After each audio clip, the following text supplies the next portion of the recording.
Assalamualaikum warahmatullahi wabarakatuh.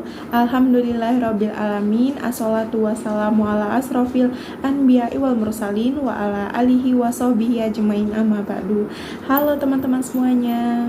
Pertama-tama yang terhormat Bapak Dr. Muhammad Uyun, MSI, selaku dosen pengampu mata kuliah Psikologi Pendidikan.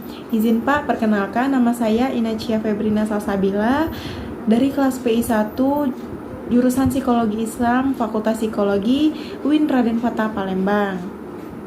Ada pula tujuan saya membuat video ini sebagai tugas akhir semester atau ujian akhir semester 5 di mata kuliah Psikologi Pendidikan.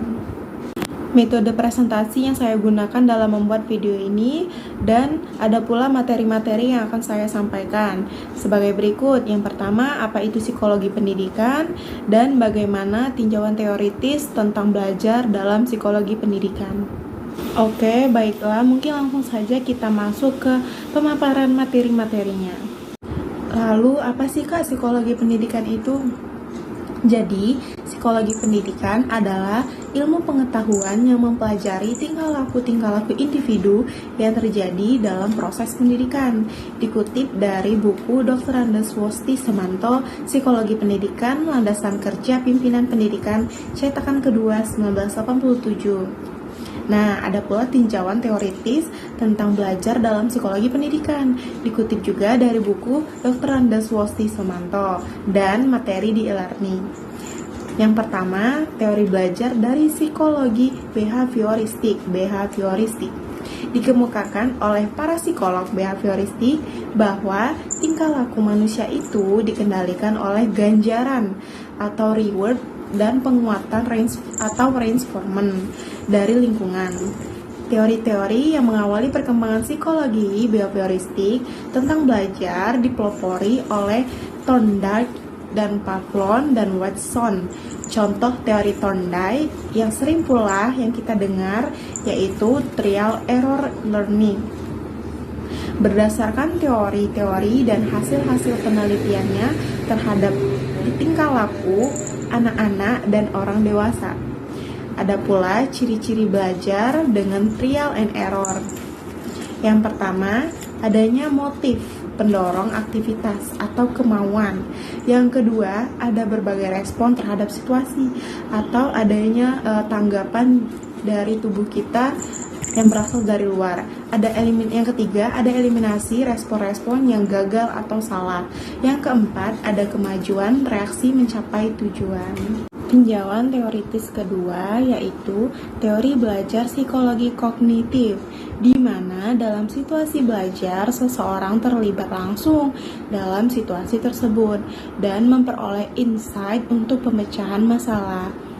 Mereka memberikan pengamatan atas stimuli atau stimulus di dalam lingkungan serta pada faktor-faktor yang mempengaruhi. Contoh, teori belajar kognitif field dari Kurt Lewin. Lewin memandang masing-masing individu sebagai berada di dalam suatu medan kekuatan yang bersifat psikologis, di mana individu bereaksi disebut life space. Life space mencakup perwujudan lingkungan di mana individu bereaksi. Misalnya, orang-orang yang ia jumpai, objek material yang ia hadapi, serta fungsi-fungsi kejiwaan yang ia miliki. Menurut Lewin, belajar langsung sebagai akibat dari perubahan dalam struktur kognitif. Kognitif itu adalah hasil dari dua macam kekuatan. Satu, dari struktur medan kognisi itu sendiri. Yang lainnya dari kebutuhan dan motivasi internal individu. Jadi, kalau kognisi medan itu sendiri kayak stimulus yang ia dapatkan dari lingkungan individu yang ia berada.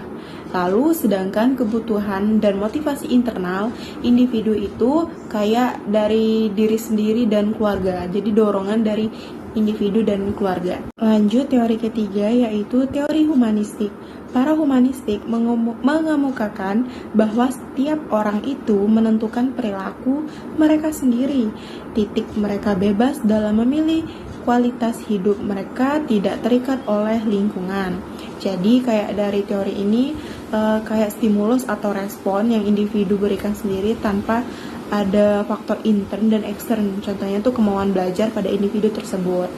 Lalu tokoh-tokoh humanistik dikemukakan oleh Rogers. Rogers mengemukakan satu, manusia itu mempunyai kemampuan untuk belajar secara alami. Dua, belajar yang bermakna diperoleh siswa dengan melakukannya. Tiga, belajar diperlancar bila mana siswa dilibatkan dalam proses belajar dan ikut bertanggung jawab terhadap proses belajar itu. Ada pula pokok-pokok pembahasan psikologi pendidikan, meliputi pengetahuan psikologi pendidikan, pentingnya psikologi pendidikan, hereditas, lingkungan fisiologis, pertumbuhan dan perkembangan individu, sifat dan hakikat kejiwaan individu, proses-proses tingkah laku pada individu, hakikat dan ruang lingkup belajar, faktor-faktor yang mempengaruhi belajar, prinsip-prinsip dan teori-teori belajar, pengukuran dan evaluasi hasil belajar, pemberian belajar atau latihan, teknik-teknik pengukuran dan evaluasi, statistik dasar, kesehatan mental, dan pendidikan watak. Nah, jadi itulah teman-teman materi yang telah disampaikan. Ada pula kesimpulannya, psikologi pendidikan sangat penting bagi pendidik dan anak didik. Bagi pendidik dapat memahami watak, perkembangan pertumbuhan anak didik, dan kemampuan pada anak didik, dan lain-lain. Lalu dapat menerima kenyamanan dari stimulus yang diberikan pada proses belajar dari pendidik. Alhamdulillahirrabbilalamin. Jadi itulah teman-teman dari materi-materi yang telah disampaikan. Berakhirnya kesimpulan tadi, maka berakhir juga materi atau video yang telah saya sampaikan. Lebih dan kurang saya meminta maaf. Apabila ada salah kata saya minta maaf. Kepada Allah saya mohon ampun. Saya akhiri. Wabillahi taufiq wal hidayah. Wassalamualaikum warahmatullahi wabarakatuh.